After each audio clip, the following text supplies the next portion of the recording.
That right there was an example of the millennial pause. A pause to check that we're recording before talking, which is apparently something Gen Z mocks our generation for. We are, as God made us, burdened with this millennial cringe. So I say we embrace it, as we're not getting any younger. So, Jake, I did a thing. I adulted and scheduled my colonoscopy for next month. Hey, good Okay, for I you. got it out of my system. Now, on with the show.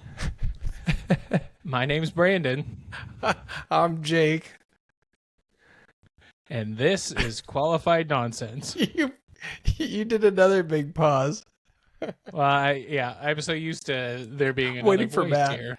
Matt, you're on. This episode is Mattless, so We are without it's Matt. just He has decided to Jake leave and the I. show, and we wish him good tidings. No, not really. He's just we. So listen, it's summer when we're recording this. Kids have things going, families have things going, and so the last couple of episodes were recorded from me being in Boston with less than ideal quality of audio.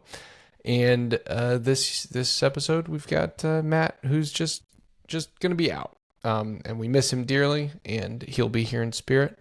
And hopefully the next After Dark episode, of which you can listen to at Qualified Nonsense slash what is it? No, it's not qualified. It's patreon.com/qualified nonsense. You can see and listen to our After Dark episodes. We're going to be recording one of those next week for the good folks of Patreon. So slide in there and come check us out for that. But he'll be back for that. In the meantime, it's just Brandon and me. Also, to be clear, I did not schedule my colonoscopy. I was just trying to be funny. Oh, well, so here's the thing. Okay, I'm sorry I didn't laugh, and instead I was like, "Good That's for okay. you, Brandon." I've got neighbors who are in the 40 to 50 age, and we've been talking about colonoscopies, not a small amount on my street, because apparently insurance companies want you to do it at 45, and medical professionals are like, you should be doing it well before then. It's just the insurance companies that are saying 45 because that's when it'll be covered. But if you have good insurance and if you have a deep wallet, go get your asshole checked out, because polyps and cancer doesn't wait till you're 45 necessarily. So get in there and get wrecked from the back by a professional. Or not. You could probably get it done cheaper. I know a guy. In fact, patreon.com/qualified nonsense. Ooh, yeah. When it gets to be that time, we could put our colonoscopy videos up on Patreon. Could you imagine? We would actually get more action on our Patreon than we had before, probably. Do you get the video afterwards, or can you? I hope so. I've got one of those picture frame, digital picture frames at my house. Put that on there to show up periodically. Oh, what's that? Is that one that people can airdrop photos onto? No. Oh, darn. Yeah, no, exactly. I did that for a very specific reason, Brandon. I chose not that model. Just what I need, a bunch of dicks. Just showing up on my your family's on the kitchen picture frame. The kitchen credenza, or the dining room credenza. Pop, what's that? Good Lord. So we've got even though yes. Matt's not here, we've got just an exciting episode in store. Brandon, tell them all about it. Yes, the format of our show is pretty simple. We grab some questions from Reddit and answer them. Could be advice, silly questions, serious questions. Either way, we're severely underqualified to answer them, and what we say is most likely nonsense. But before we do that, if you'd like to watch us on YouTube, find us at youtube.com/@qualifiednonsense. And don't forget to support us on Patreon at patreon.com/qualifiednonsense. Feel free to drop us a line at qualifiednonsense@gmail.com or connect with us on our socials or find us over on our Discord server. If you or someone you know would make a great guest on a future episode of Qualified Nonsense, please let us know. I mean, we're dropping like flies. There's only 2 of us now, so we need it desperately. Yeah. But let's get to Reddit's most pressing queries. The first one, since it is just Jake and I chose this question.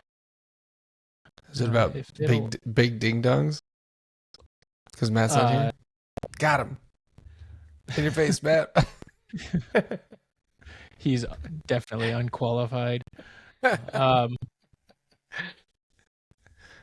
no, Matt's parents listen to. Hey, no, I want to. No. Oh, jeez.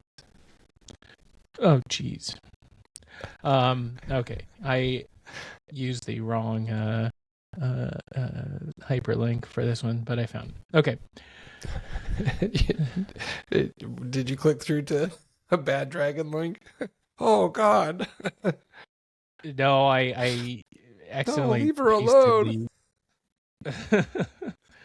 I accidentally pasted the link for the sheet, the Google sheet that I use into it instead of the Reddit thing.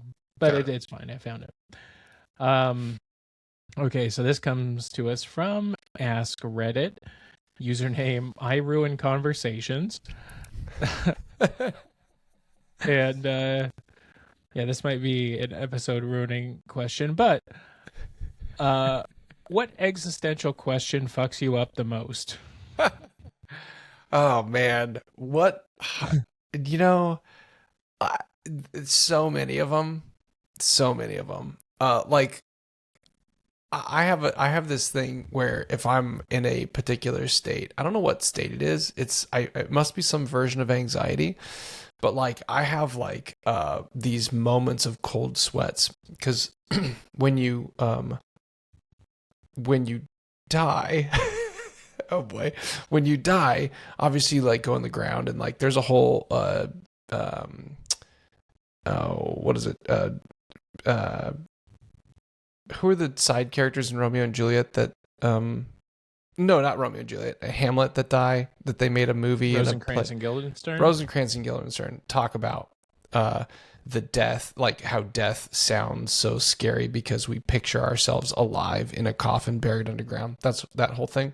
But I think of how time must travel differently if there is any sort of afterlife, and how quickly the spot that you die in, how quickly the earth will fly away from that spot, and how if you just like press fast forward on the universe, there will be a heat death and there will be nothing left, and it'll just be emptiness and black holes just sort of dissipating over billions and billions of years.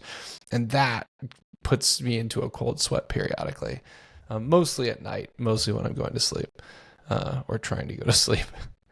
But that's the heat death of the universe, and for whatever reason that one gets me. Like, is it just the fact that like the place you've always known where you live will eventually go away, or? Well, I think it's more that like everything will go away, and that based on what we know about physics, it's not like we won't be able to escape it. So let's say humans like become interstellar, right? And that all is great. There's going to be a time where there will be nothing, regardless as to how advanced our technology will get, because of energy decay, and how it like not decay. I guess it doesn't technically decay, but it changes form and turns into these event horizons on black holes and stuff, and energy gets mushed up and light can't escape, and eventually all the stars are going to go out.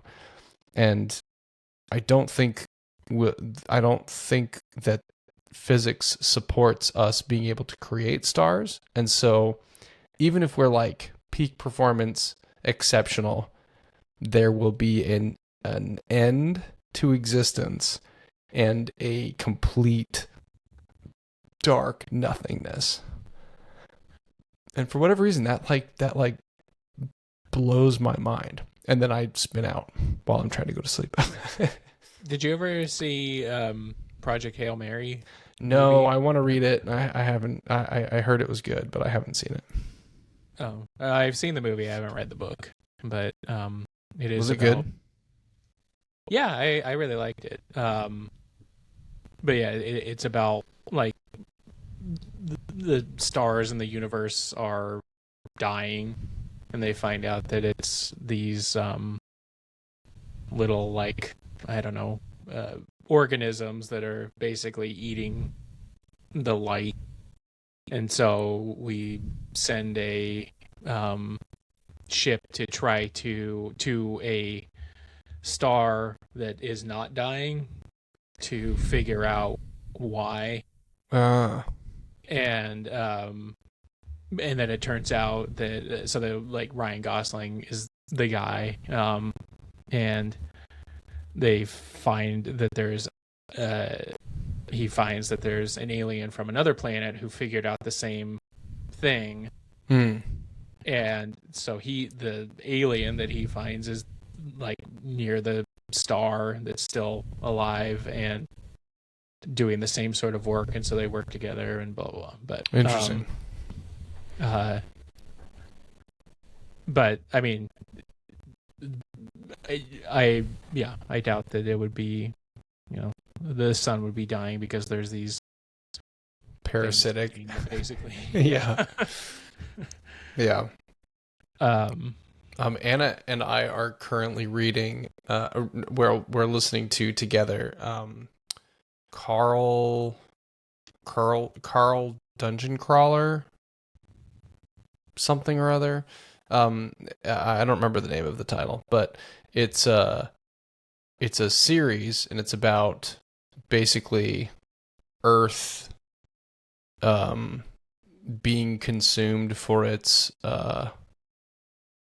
like raw goods. Basically, like the Earth was seeded and populations grew, and then an alien species basically puts on every like several millennia, they put on like a reality TV show, basically, of putting the leftover people through a Dungeons and Dragons kind of like dungeon crawl through Earth, I guess. It's very bizarre, but I really like the idea, only because it like describes like everything outside of Earth as being like a really old, really like, I forget the tier.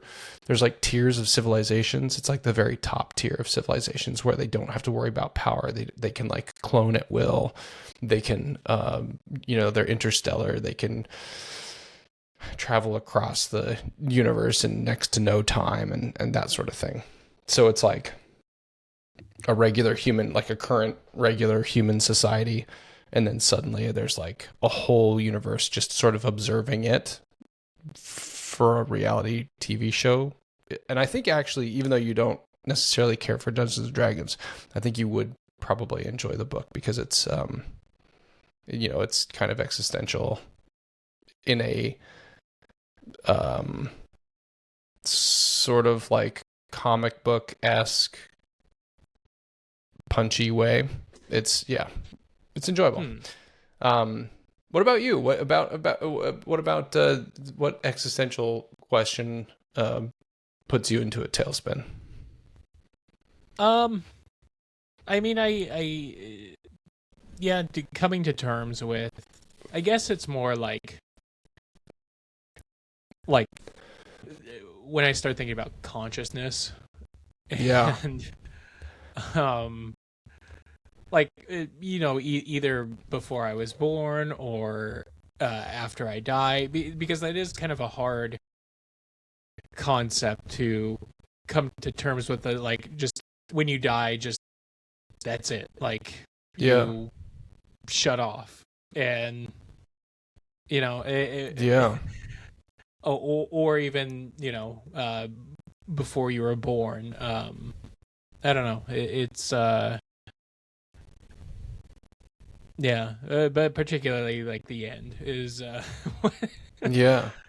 I think I go into a tailspin with the end of the universe, because if I think about the much more present end of like myself, my friends and family, my parents, like I don't even, I think I'm not even at a maturity perhaps to have even really like given it much consideration, because it's so difficult. Like I don't want to. And like we've talked before, like we're not particularly religious, nor were we brought up as such. I think more recently you've found solace in there being sort of like a potential for something greater, or something sort of beyond our comprehension.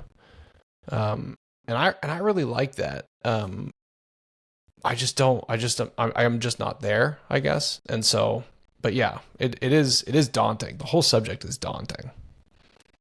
well, I mean, I don't necessarily like believe in, like a man in the sky or like Sure. whatever, but I don't know. Like I'm open to there being some sort of like force or something like that. Yeah. It does I beg guess the a question. Jedi. Yeah. uh, it does make me think. I'm glad you mentioned the before we were born thing, because like in that direction, it's not so spooky. It's just sort of like, huh, you know, that's weird. And I mean, the other thing is that like I love going down like Neil deGrasse Tyson and like lectures by him, and what's the other guy's name? Michael Cox. Like those guys are a lot of fun to listen to, because they talk about like the atoms that construct everything that we know and love in the world. And on the molecular level, like where it all sort of comes from. And that, I don't know, like that actually helps me a lot to know that we're a part of like a larger energy mystery, and that there's, just before he died, or like in the years leading up to his death, Stephen Hawking was talking about how if you had if so basically like physics strongly suggests that you can't destroy data.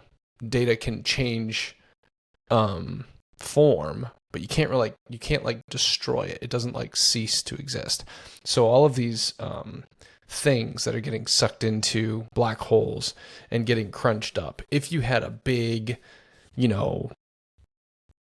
cryptographic, like able to put data back together, you could reconstruct the universe. You could reconstruct you and I and everything that we know, and dinosaurs, and like all that stuff, all of the stuff that's like past. You could potentially reconstruct it because of it not being destroyed. But it helps me in that like there is a constant state, or there's a constant change in that data and that energy, and at least for right now, it's not omni, it's linearly directional, in that time is moving forward, and that we can't, but like I don't know, for whatever reason, it's like a little bit more helpful to get sort of into the nitty gritty of the physics side of it, just because I'm like, oh, okay, so there's some explanation. It's all still well beyond my comprehension, but there's some sense there. Yeah, I mean, I do feel like that feeling of being small and insignificant does make me feel kind of it sort of puts like any issues or problems I'm having in perspective. Yeah. And that in the grand scheme of things, like whatever I'm dealing with really doesn't matter, and that it's, very temporary, or it's not, you know, I don't know. Like I feel like anytime I go to the beach, like I always feel kind of that way. Like, like whatever problems there are, like I'm like on the edge of the continent right now, and there's this vast ocean, and yeah, it's a ocean on a marble of a planet in billions of other planets, but I don't know, it sort of puts things into perspective, and just that sort of feeling of being insignificant makes me feel better for whatever reason. Yeah, I wonder what that is, because I have the same feeling. We had a big thunderstorm here tonight, and there was just tremendous rain, and we've got a street light outside, and I had that moment also of just sort of being, and I wonder how much of it has to do with like being calm, either with the sounds or the smells or the beauty, like how that can help put you into a mindset of being like, like being insignificant is okay. Because we're, surrounded, this is getting a bit poetic, but like we're surrounded by beauty. And when you are surrounded by beauty, it's really easy to just be like, yeah, that's okay. This is great. Because I feel like there's other times where I can have more or less the same thoughts, but depending on the context, I'm like, oh God, everything's going to shit. I don't know. Or like I dwell on, the sun's blinking out of existence, that sort of thing, which is like, it's the same level of like me being a non-contributor to the universe. So I don't know. I do like thinking about it, even though it kind of puts me in a tailspin sometimes. I do really enjoy it. Yeah, I mean, we all are basically products of the universe. Like, the Big Bang happened, and then out of that, Earth was formed, then life, then if that hadn't happened, like, we wouldn't be here. So yeah. But yeah, it is. Yeah, it does kind of. Also, something that fucks me up is like just thinking about like, well, what's my purpose? Oh, and like, yeah, forget it. No, I can't even. What was I like? If I just did whatever I'm doing right now for the rest of my life, like, will it matter? Probably not. I mean, even people who lived 1,000 years ago, like, very few are remembered, and yeah. So two things that you made me think of. One is that the 1,000 years ago thing. Also, like, I'm a meat eater. I know that's problematic. I know I should not be, but I am. And we also have a lot of mosquitoes here. And you think about sort of the preciousness of life generally, or rather like how we see life. Life isn't really that precious because it happens in the blink of an eye for lots of things all the time. But like, we have a lot of mosquitoes here, so I'm smashing mosquitoes on my legs and face and arms and whatever regularly, and I'm just extinguishing life like left and right, and I don't even like, it just makes you think, because sometimes obviously in the moment I'm like, fuck you, and later I'm kind of like, Jesus, I killed so many creatures. I had that guilt a couple weeks ago because there were I found 2 yellow jacket nests, and one was underground, and I ended up using. I've done this before on other wasp nests, using the pressure washer on like a lower setting with Dawn dish soap, and it's kind of a horrific way that it kills them. But I ended up, killing thousands of yellow jackets all in one go, basically. And I felt bad about it. And then I talked to Kevin, who he was the beekeeper. And, I was like, yeah, I feel kind of bad about just murdering all of these insects. Like, they're just going about their day. And yeah, that like they've stung me a couple times, and that's annoying. But and he said, if they could, they would kill you. So it's that's a great perspective. We got to get Kevin back on the podcast. He was a lot of fun. But yeah, that's a good point. Like, if they could, well, actually think about that. That can be said about most animals, generally. And the other thing that you had mentioned, you'd said something that made me think of it, but I had that's what it was. Okay, so today, I work in a customer service role, and today I got yelled at by, frankly, a coworker, because I'm in a support role, like an operations support role, but like the people that I show up to work with are like my peers, right? They all get paid more than I do, but they're my peers. Anyway, this person was having a bad day, and they couldn't print, and they shouted at me, and it made me feel small. But I also was like indignant. So I just sort of like looked at them and let them get their screaming out. And it wasn't screaming, but they were like shaking and upset. And like, I didn't do anything to them, and I was trying to help them, but they were not having it. And it made me feel small. And I was like, man, fuck this person. And, fuck being the help. And my team lead, after this person left, and, we sort of talked about it.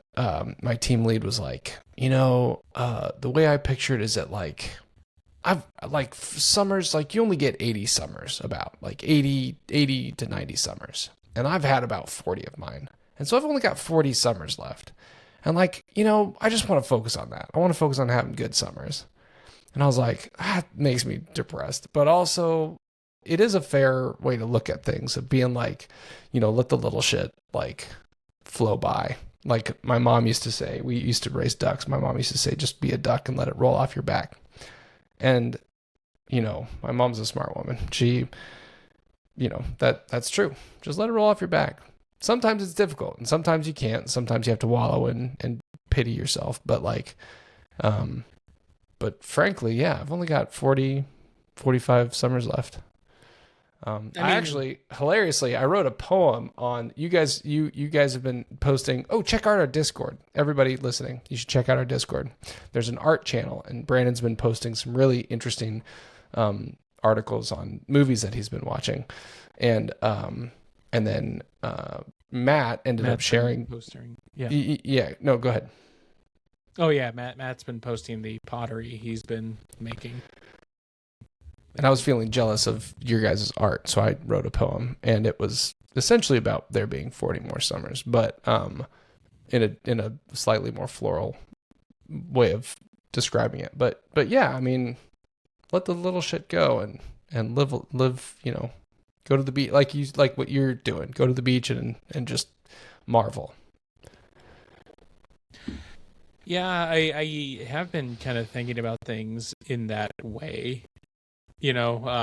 Like time left sort of way, like thinking about, okay, well, and sort of like comparing myself to people, which I know is not a thing that's healthy to do, but it's like, well, this person is doing this, but they're also 10 years older than I am, so I have 10, whatever, like that kind of a thing.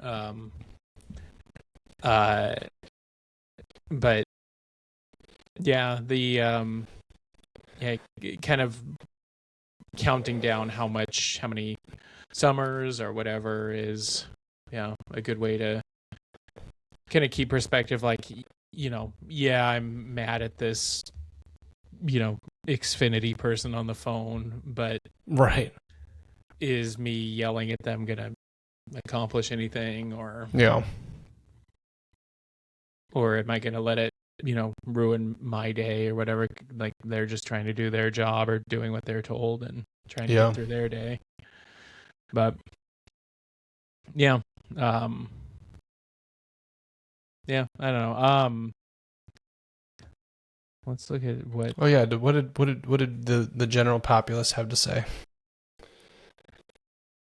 Oh, the top answer here. This person says, "Never mind asking what happens to us after we die. What the hell happened to us before we were born? Yeah. I'm not so concerned about where my consciousness will go afterwards as I am confused about where the fuck it came from in the first place. There was no me ever before in history. Then one day there just was." Yeah, I like that one. That's a good little mind fuck. That's fun.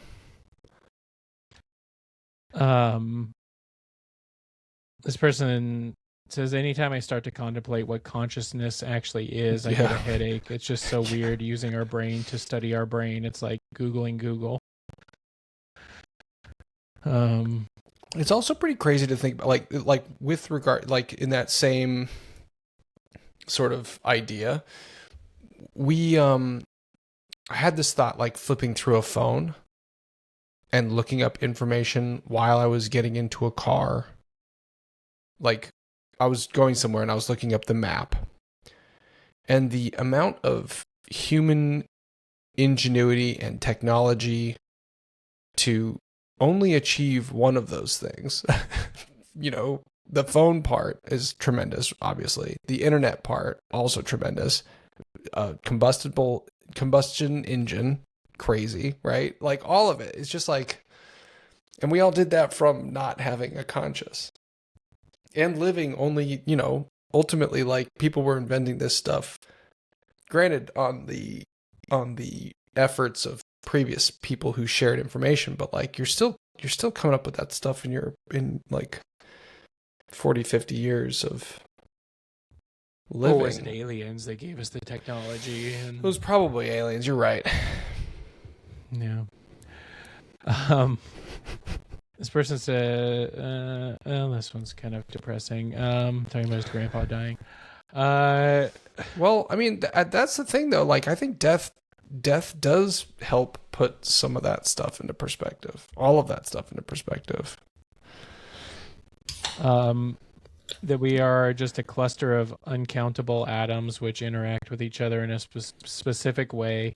What is the meaning of dying? Our atoms will still be there, and they will be reutilized by nature for something else. Mm-hmm. That's why I kind of want to be either cremated or like buried in a not casket, which I think is probably illegal. But what about buried at sea? Buried at sea, that'd be fun. Except for I think they sink you. I think they still put you in cement and put you at the bottom, which anything cement, like cement's not biodegradable. Dead guy washing up on shore. I'd love to be someone's dead guy washing up on shore, being like, Jesus Christ.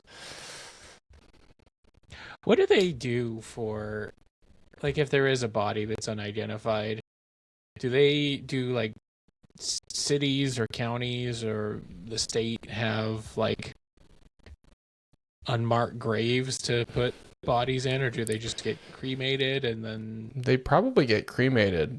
I can't imagine they've got a great deal back in the day they used to have like potter's graves that sections in cemeteries for like poor people who couldn't afford a proper burial, but or paupers graves. I don't know, whatever. Why am I thinking Potter? Harry Potter? No? Okay. Oh, maybe it is Popper's grave, and I don't know why I was thinking Potter, because now I'm looking it up and it's like I'm getting Did you Harry mean Potter Popper? stuff. So I knew it. Where are the Potters born? Where did they die? If I'm teleported and all my molecules are torn apart and sent to a remote destination, did I just die and the me that comes out at the other end is a clone or a separate entity? Yeah. I don't know. I mean, listen. Well, so my kids were talking about time travel, and I said that the time travel part is probably the least of the worries, but like the fact that our Earth is traveling at like 36,000 miles an hour or whatever it is through space, I think the geo location stuff is going to be a more challenging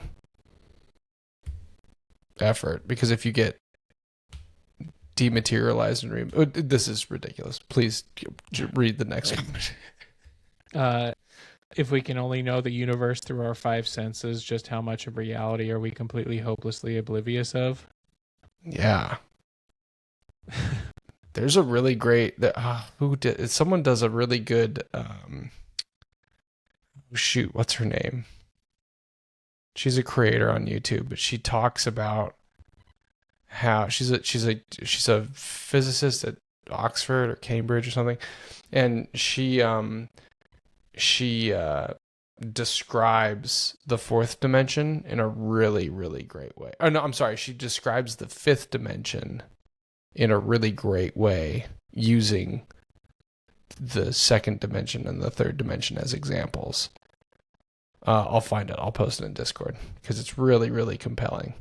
But like if you oh wait, am I no fourth dimension? I'm talking about the fourth. The second and third dimension are things that we can experience, and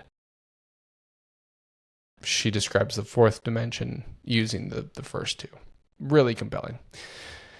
That's not helpful. I'll put it in Discord. Ask me about it later. But it's cool. Like how much of like animals have other senses that we're not aware of, because like dogs and cats will like look at stuff that we can't perceive, and I don't know. Yeah. I was did I ever tell you that one time? So I'm not a believer in ghosts. Do you believe in ghosts? I'm of the opinion like I want to, but I need more compelling evidence. Like I'm not closed-minded to it. I'm not saying there's no such thing as ghosts, but I think I need a little bit more convincing. Yeah. So I'm not. I'm a staunch believer in there not being ghosts. I would like for there to be ghosts, but the assumption of ghosts, you have to then say that there is something that occurs after you die, and that's the jump that I haven't really grappled with or haven't been able to sort of find a solution for. However, one time when Oscar, my son, was like, I don't know, 2, I think, just 2, like 1.5. We were at the beach in North Carolina, and it was like this pirate store. I guess it was like a pirate, or it was like a coastal sort of antique store, and there was all kinds of antiques and really cool stuff like hanging all over the place. It was like exactly what you want an antique store at the beach to be. And there was a moment where Oscar was in my arms, and he leaned back and he looked sort of like not straight up, but like at a 45-degree angle up, and he just started laughing. And Ann and I were like, what on earth? And we looked up, and there was nothing there. And he kept focusing on the same spot. Like, we would walk by, and he would turn to look at that spot again, and there was nothing there. Like there was a bunch of cool stuff on the walls, but there was nothing like interesting or shiny or like anything.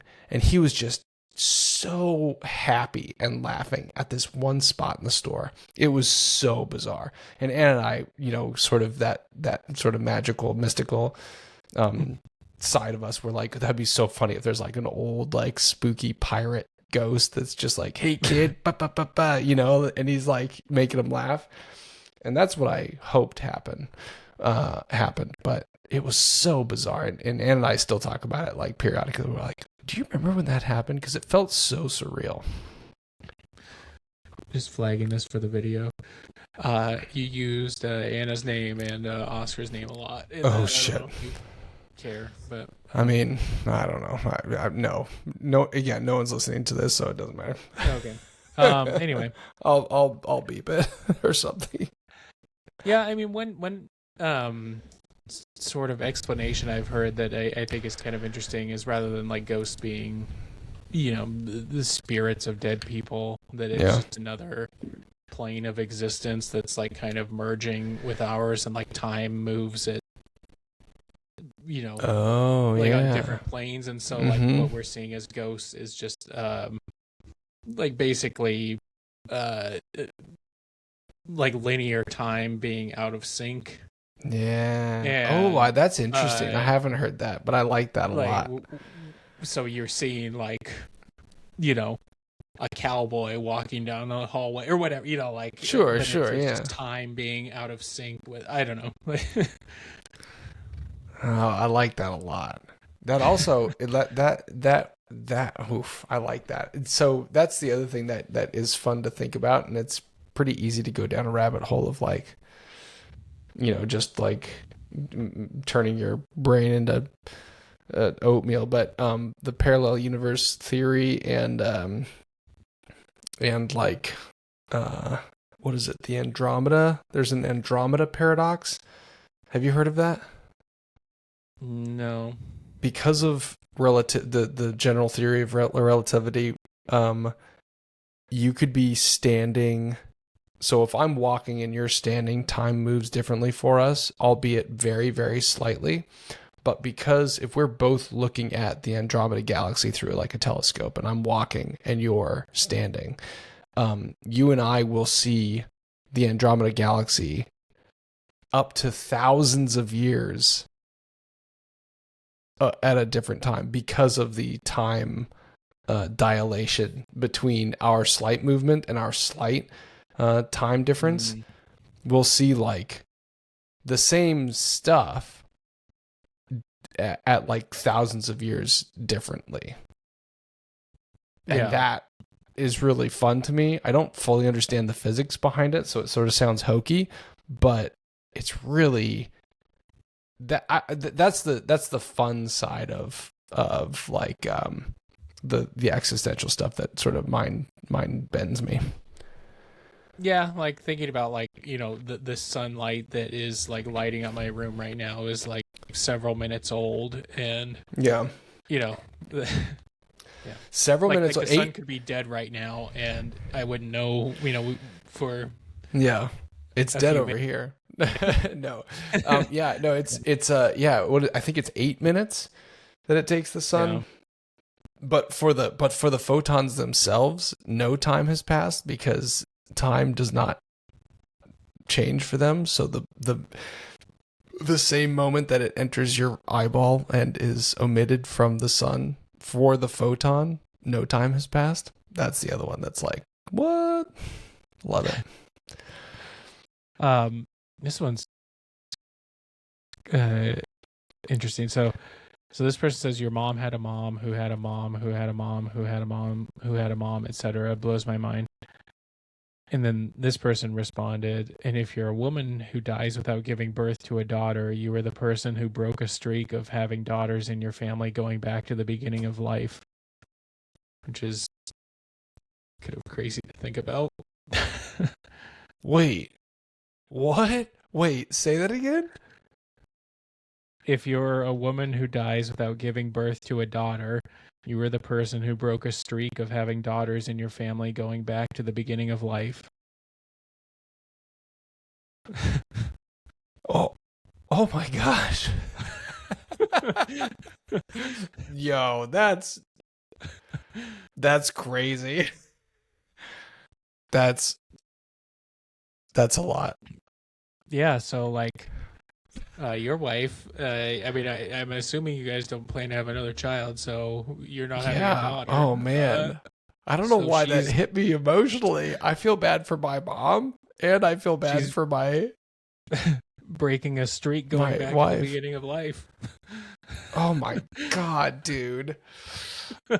Oh my god, that's fucking wild. Yeah. Or the beginning of human life. But We might need to take a break after that because that's blowing my mind right now. That's also so it's an interesting fact, but it's an interesting fact in itself. But you take the sort of emotional weight that comes with that by using terms like, "Oh, you're the one who interrupted a string of moms since the beginning of time. No, of the beginning of humans." That's fucked up, man. Don't put that on women. That's fucked up. It got dark in here all of a sudden. I think the sun It did. die. Oh, it heard. This is the last broadcast that you'll be hearing from Qualified Nonsense. What with the sun being dead? Oh, never mind. There's light. All right. Well, I need to sit with that one for a minute. Maybe we take a little break. Yeah. I guess we have a long first half of the episode. A lighter question. Be right back. And welcome back. Our next question. I'm still reeling from that. From the mom question? From the mom question. Or the mom, mom response. Answer or whatever. Okay. Next question comes to us from the No Stupid Questions subreddit. Username Eat Your Checkers. Well, they ask, how many people use cruise control on the highway? My husband gets annoyed at other drivers not keeping consistent speed. He thinks it's weird and unusual to not use cruise control. I think most people don't use it. I wonder what the majority says here. I use cruise control when I can because I understand it to be better on gas mileage. And I am still a combustible engine driver. Rolling coal down the highway. Yeah.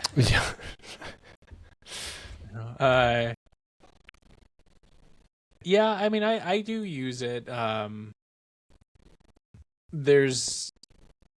It's kind of hard. Like I do. On the last few cars I've had, they do have the adaptive cruise control, which is kind of nice. But I don't really like using it when there's like heavy traffic or a lot of speeding up and slowing down. And yeah, I do it when it's clear or when like traffic is moving at a consistent pace, but if there's like stop and go or anything, I don't try to use it. And if there's any sort of like, I don't know what it is about North Carolina, but there are some really unique drivers down here, and you usually see them a ways away, either in front of you or behind you, coming up, or you're coming up to them. And I always take the cruise control off. I'm just very vigilant about staying clear of people who are driving poorly. But yeah, I don't know. I mean, yeah, with the adaptive cruise control, I use it. Yeah, I mean, it's nice, but yeah, I won't use it if like there's a lot of trucks on the freeway and you have to do a lot of passing because they're driving slower than most of the other traffic. Now, I do notice people who change speeds a lot, like, or do not keep consistent. And I don't know that I complain about it, but I do consider them a little more, they have more of my attention on the road because, I'm usually like, what's your deal? Why are you doing that? There are times where I am using cruise control and I'm cruising at, a certain speed and, I'm just like, okay, let's speed this up. And then I just turn it off and like drive faster. Yeah. Yeah. No, I've definitely done that before. My speedometer is like front and center. And my youngest regularly lets me know when I'm going above the speed limit. He's like, Pop, what's the speed limit through here? I'm like, hey, you stay quiet back there. Right, shut kids. Up, snitch. Stitches get stitches, kid. Could be a narc. I did use the narc, and my wife was like, Please don't do that. Please don't. Please. She's like, boys, it's important. If someone is doing something illegal, you tell somebody. Don't. It is okay to be a narc. And I was like, ugh, fine. Yeah.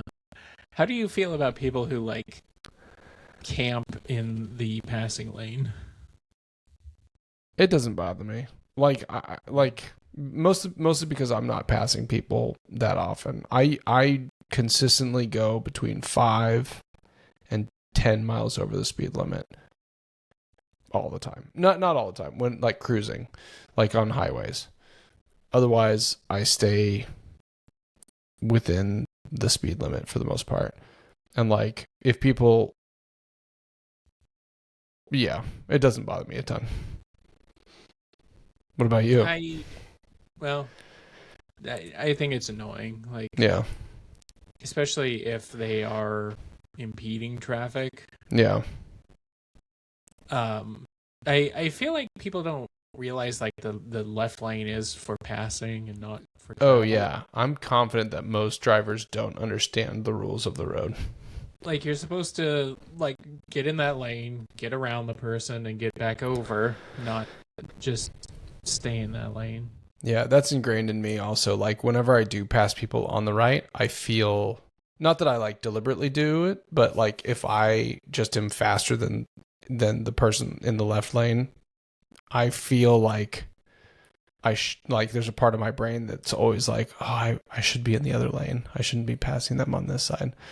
So it's obviously from like, whatever driver's ed or whatever. It's ingrained in my driver's ed together. Yeah, we did. We went to Hood River, right? Or we didn't? Did we go all the way to Hood River? Yeah. We went to Hood River. Yeah, that was fun. Mr. Key, that's right. I wonder if that guy's still around. Colonel Key. Yeah. He was an older guy. He was in Vietnam. So he's older back then. So yeah. That was a while ago. Well, that was like 60, 70 years ago at this point. So yeah, seriously. Now that stars are starting to drop out of the sky, it's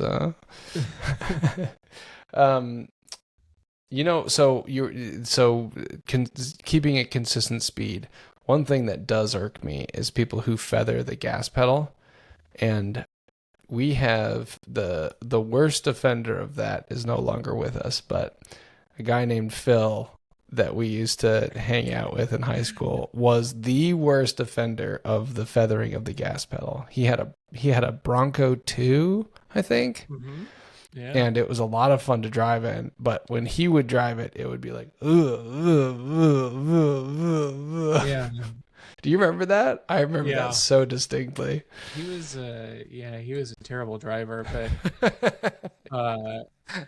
but yeah, I remember driving with him. It was just he would just hit the gas, let off, hit the gas, let off. Hit the gas, like I'm glad you remember that too, because there were times like in the last, well, I guess 25 years or whatever that I'm like, did that happen the way I remember it happening? But yeah, no, he definitely not a great driver, and he can't defend himself. So that's our word versus nobody. Well, we corroborated. So. Yeah, right, exactly. Yeah. Do you, speaking of driving with other people, do you get like antsy as a passenger, or like, like, come on, speed up, get around this person, go, or like? No, not at all. And in large, not at all. In large part because it's a necessity, because I am the primary driver and my wife doesn't like to drive, full stop. But she's a very anxious driver. And when driving on the highway, especially, she's like, merging, it doesn't compute. Like, she's like, I get that people do it all the time, but she even said the last time, because we have to like schedule and plan on having her drive, because she's like, it's important that I drive on the highways, because it's in North Carolina. It's like nothing but highways if you want to get anywhere, and outside of like the immediate city.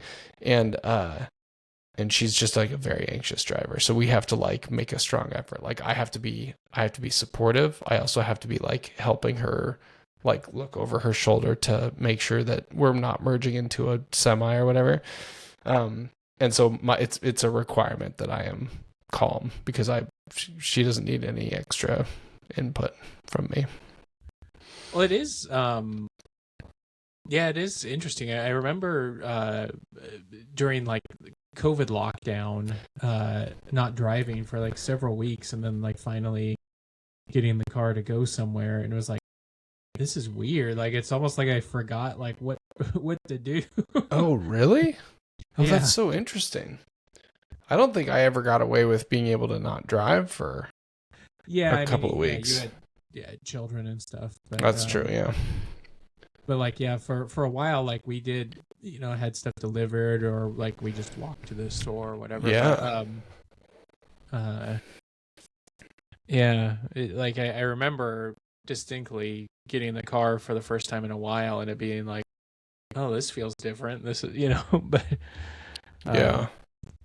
yeah, that's interesting. I bet there's probably a lot of things like that where you just sort of take for granted until you like the routine things that you take for granted because you just do them all the time.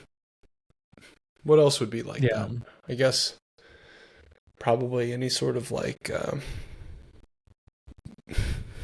maintenance. Like we've got neighbors who have like cleaning people that come by, and first of all I'm like, ooh, bougie, but like I bet like doing things like general maintenance stuff, because you maintain your house pretty well. Like you do a fair amount of your own stuff, but there's people who I'm confident that, well, maybe they never did. Maybe they were never sort of adventurous like that. But anyway, that's interesting. I don't want to tattletale or anything, but I think the other host of this show is like that. That's true. He does some stuff, but I mean, like, listen, if you've got the resources, or if you've got the ability to call it in, I mean, I've got the what is it? Stubbornness, or like the obtuseness. When we moved into this place 5 years ago, we had a wall taken out, and I was like, "Oh, the ceiling, I can drywall that. I've drywalled things before, and that ceiling still looks like shit." And and I've redone it 3 times, and I'm like, "Man, I just haven't figured it out." And there it is, looking like shit right when you walk into the house. Speaking of which, I should probably order that one. I should probably just like get a professional in to do it. Yeah, I mean, I feel like,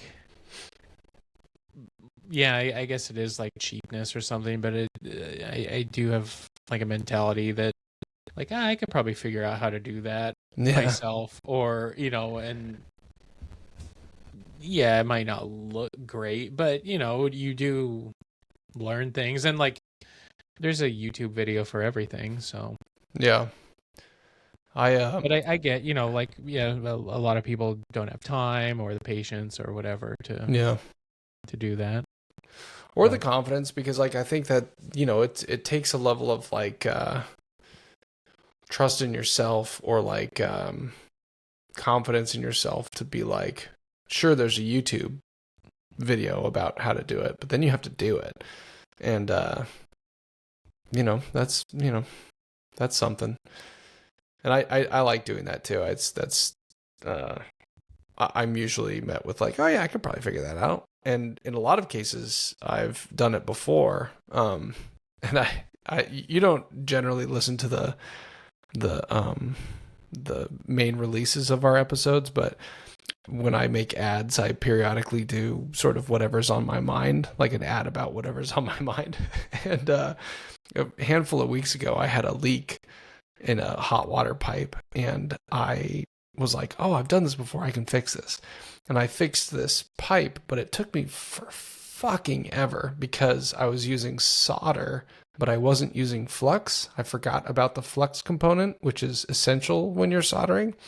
And so I wasted a bunch of material and a heap of time, and my kids heard me swearing all up and down everything that my whole vocabulary in naughty words.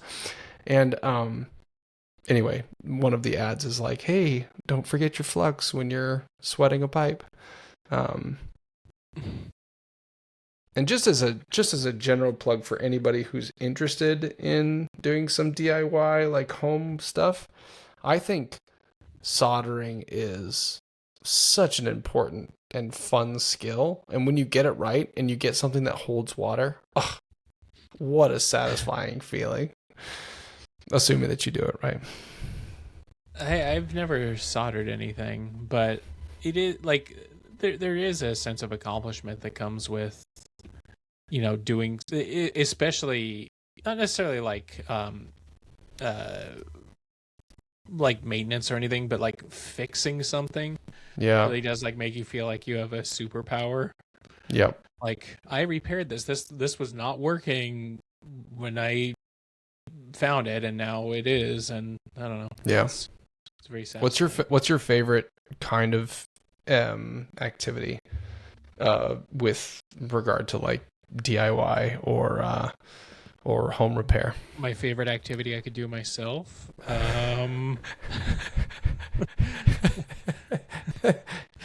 We're gonna cut away to the afternoon.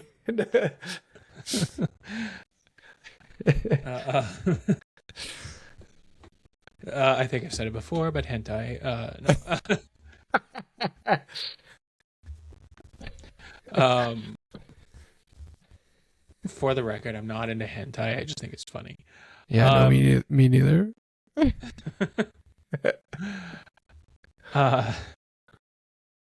Like my favorite DIY like project or like thing Yeah. to work on, or Like you fixed you had a problem with your like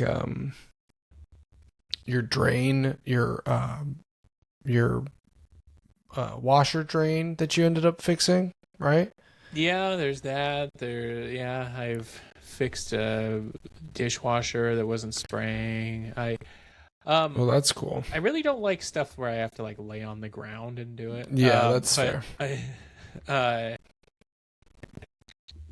Killing wasps makes you feel really powerful.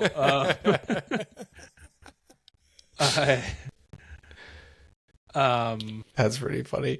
Well, you do woodwork too a little bit, yeah? Didn't you build like raised beds and stuff?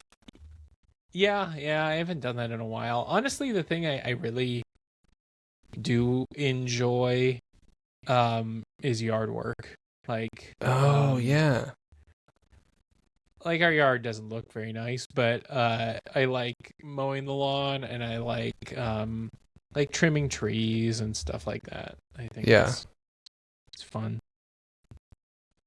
A lot of your like your 9 to 5, your job is on the computer, right? Right. Yeah, and I'm finding that also. Like, I've been doing IT for years and years and years now, and like that's my job is in front of the computer. So when I get to get outside and sweat and work with my hands, God, it feels good. And there's parts of me that I'm like, I could do this. I should do this for my soul, like, because we only have 40 summers left or whatever.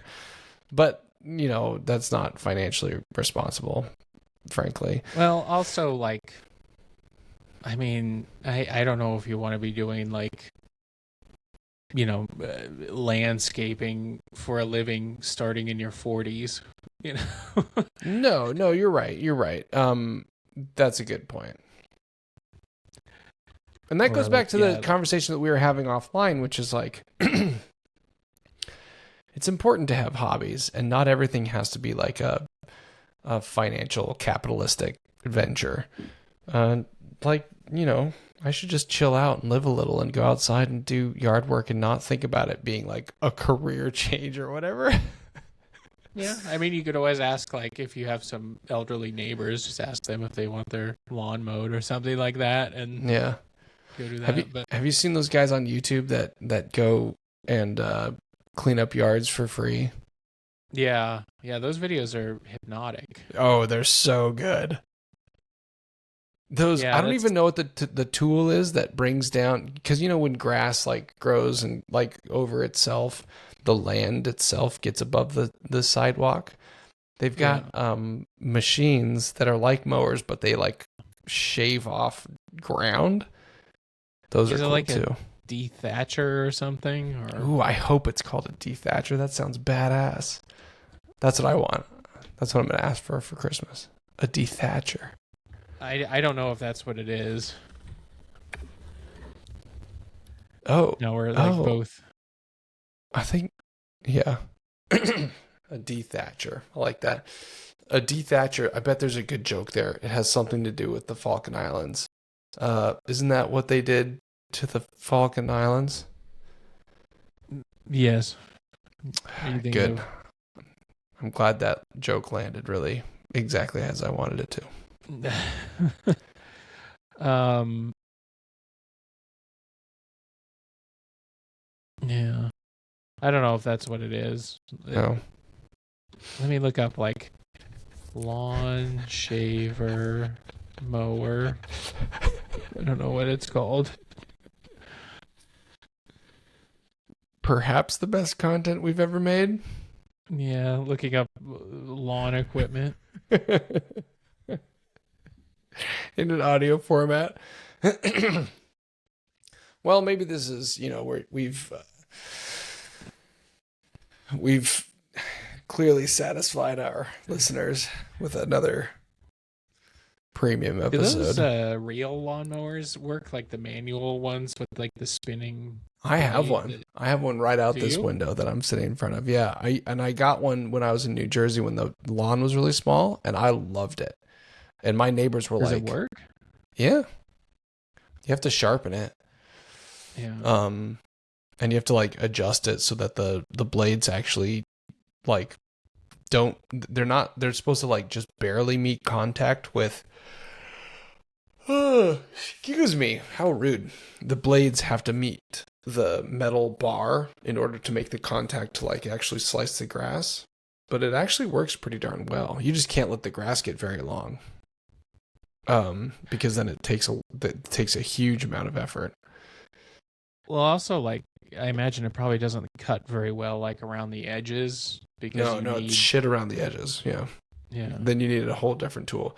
Although, speaking of hypnotic, have you seen modern, like, videos of people using scythes to cut grass?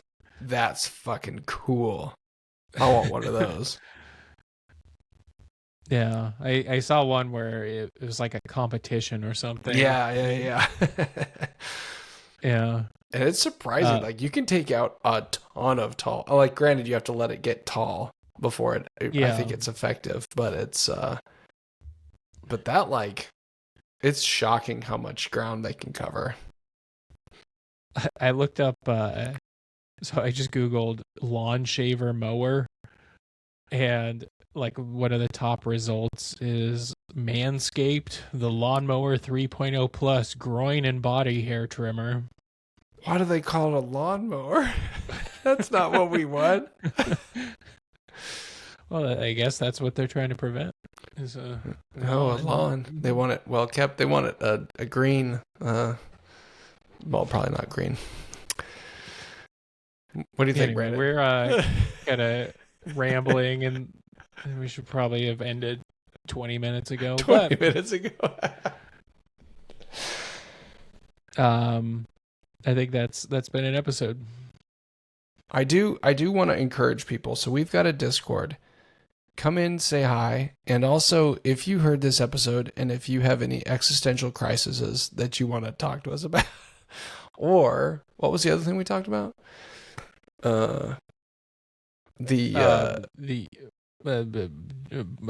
Driving and driving. If you have any bad drivers in your life, let us know about them or driving experiences. But like, come in and chat with us. And if you don't know anything about Discord, email us and we will answer about how to join Discord because it's fun. It's like a Manscaped lawnmower groin trimmer. Let us know how well that works. Yeah, because I'm in the market. That sounds so, like, oh, I'm gonna go trim my groin. Yeah, their marketing team probably needs some attention. Hey Jake, you trim your groin? Sure looks like it. It looks like it. Keeping it tight. Anyway, yes, please join the Discord and engage with us. But Master of transitions. Boo! You suck!